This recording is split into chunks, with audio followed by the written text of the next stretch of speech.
سیاستدانوں کے جنازے سنگینوں اور خوف کے سایوں میں ہوتے رہیں گے. یہ سیاستدانوں نے تو ہم سب نے تو مل کے ملک بنایا تھا. میں جب بھی میاں صاحب سے پوچھتا تھا حماد کیسے ہیں, حماد سے بات ہوئی, ان کے چہرے پہ ایک بے-چارگی سی آ جاتی تھی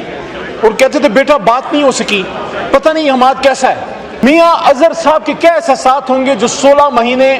وہ اپنے بیٹے سے نہ مل سکے, نہ بات ہو سکی اور ایک تکلیف یا ایک جدائی کی حالت میں گئے. میں بات کرنا چاہتا تھا اپنے اپوزیشن لیڈر جناب عمر ایوب صاحب اور باقی ہمارے جو ممبران ہیں, لیکن موقع نہیں ہے, تو پرسوں اس پہ تفصیلی ہماری طرف سے گفتگو ہوگی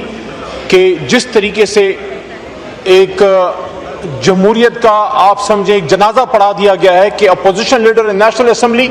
opposition leader in Senate, both of them have been condemned for 10 years imprisonment. لیکن اس پہ ہم بات کریں گے. میاں صاحب کی میری ان کے ساتھ رفاقت ذاتی طور پہ تو بڑی کم رہی,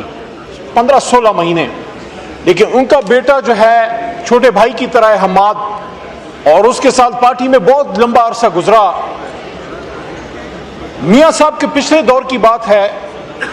جب آپ کی پہلی حکومت تھی, ہماری ابھی نہیں آئی تھی, اس زمانے میں آپ کو یاد ہوگا ہمارا ایک احتجاج ہوا, تو اس زمانے میں تھوڑی بہت سلام دعا حماد اظہر سے شروع ہوئی, اور میں دیکھتا تھا کہ لاہور سے ایک ایجوکیٹڈ بیرسٹر ہے, حماد بیرسٹر ہیں, پڑھے لکھے نوجوان ہیں, اس کی تربیت اس بات کی عکاسی کرتی تھی کہ کسی سلجھے ہوئے خاندان میں اور عزت دار گھرانے میں اس کی تربیت ہوئی ہے, کیونکہ اس نے اگر اختلاف بھی رکھا, یہاں منسٹر تھا, آپ کو کبھی تند و تیز باتیں بھی ہماری طرف سے آتی تھی, تو حماد کی طرف سے بات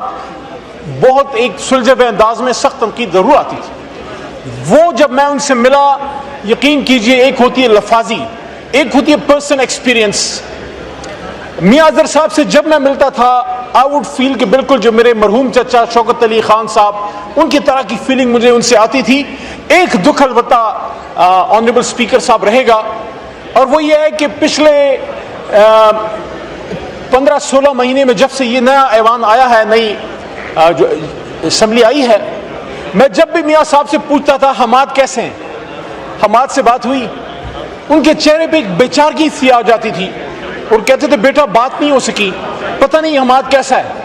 تو میرے آخر میں یہ الفاظ ہیں, مجھے نہیں پتا, کیونکہ جب میرے والد ولی محمد صاحب فوت ہو رہے تھے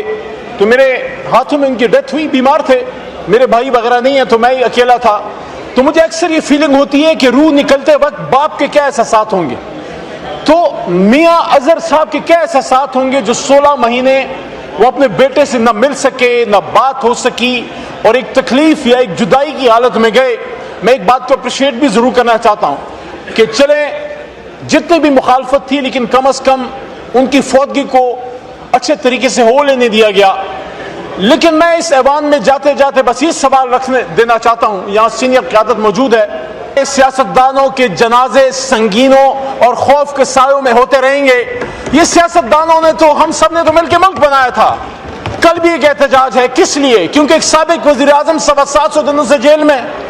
تو کیا ان مسائل کا کیا حل ہے؟ یہی حل ہے کہ ایک دوسرے کو ہم قبروں میں اتارتے رہیں, بعد میں قصیدے پڑھتے رہیں, یا اس جمہوریت کا جنازہ پڑھنے سے پہلے اس جمہوریت کے لیے بھی کچھ کریں. تو میں میاں اظہر صاحب کو اس شعر کے ساتھ, میں یہاں سے دعا تو میں نے پڑھی ہے, آیتیں بھی تلاوت کی ہیں, لیکن احسان دانش صاحب کا ایک شعر ان کی نظر کرتا ہوں جاتے جاتے کہ میاں صاحب خواب ہو کے رہ گئی ہیں کیسی کیسی حسرتیں, خواب ہو کے رہ گئی ہیں کیسی کیسی حسرتیں, داغ فرقت دے گیا ہے کیسا کیسا آشنا. بہت شکریہ.